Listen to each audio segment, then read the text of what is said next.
Welcome to Hindu religion or Hinduism. Temple of Goddess Kamakya in Assam is believed to be valley of Sati Devi. Every June, Goddess Kamakya is believed to menstruate. Yoni inside a temple is covered with garment and the temple is closed for 3 days, and on 4th day, the soaked garment is distributed to devotees as fertile ritual. Women's position in Hinduism range from feminine leadership as the highest goddess to limit her roles to obedient daughter, housewife, and mother. Hinduism has strongest worship for divine feminine among major religions. Hindu epics, Ramayana or Mahabharata, women's roles are mixed. Feminine character in Mahabharata, Draupadi, was married to all 5 Pandavas, meaning she had 5 husbands for procreation purposes and sexual enjoyments. She was insulted by Duryodhana, who triggered great romantic war in Ramayana. Sita was respected, honored, and seen as inseparable beloved, who presented homemaker, ideal wife and partner to Ram. In other words, there are 2 divine feminine with 2 sexual characters: sexual active divine feminine and sexual inactive divine feminine. They control sexual behaviors among human females. Mahabharata states angered man should not do anything disagreeable to his wife, for happiness, joy, virtue, and everything depends on wife. Wife is sacred soil which husbands or a husband is reborn. Even Rishish cannot create a man without a woman, so a woman completes man's life. Hindu epics, Anusha Sana Parva of Mahabharata are several guidelines on women's roles. Goddess of sexuality and prosperity Lakshmi asserts she lives among women who are truthful, sincere, modest, organized, devoted to their husbands and children, health conscious, and patient. Goddess asserts she doesn't reside among women who are unclean, fortitude, lazy, quarrelsome to neighbors, relatives, or husbands. Woman's role is recited in Udyoga Parva of Mahabharata, conversation between god Shiva and goddess Uma, where Shiva asks duties of a woman, and Uma suggests her or woman's duties includes good disposition, elude with sweet speech or seduce, sweet conduct, expert in sexual unions, able to conceive, and sweet features. For women, claims Uma, her swine is her god, her sexual satisfier, and her refuge.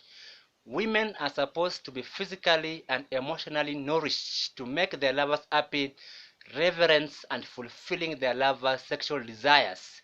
Hindu by faith, founded by Baha'u'llah, forbids extramarital affairs and allows polygamy as substantive basis, or rather marriage as legislation. Baha'is books of law condemns premarital affairs by providing teen marriage as solution to legitimacy. Therefore, early marriages or teen marriages were accepted. So any sexual unions not justifiable by marriage is immoral. Sexual unions justified by marriage is legal.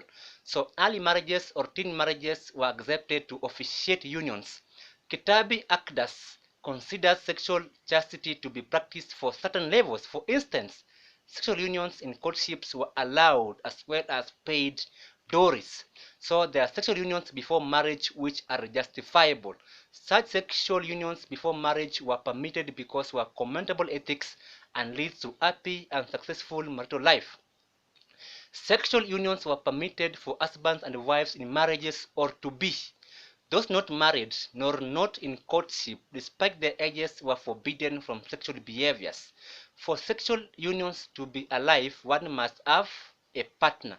By laws, recognizes sexual impulses. Sexual impulses are uncontrollable, hence, cold bathing or isolations to avoid sexual desires cannot quench natural feelings.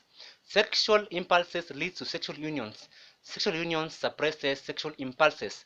Married couples have partners to absorb sexual impulses, and married persons should control their sexual impulses by seeking lovers. Manusmriti limits women's roles, as a girl should obey and seek protection from her husband, as a young woman, her husband, and as a widow, her son. A woman should consider a man as a physical god. Manusmriti states a woman should be honored from adorations, Loved by a man, seduced by a man, impregnated by a man brings jubilations among divinities. Therefore, a woman should never live independently or without a man.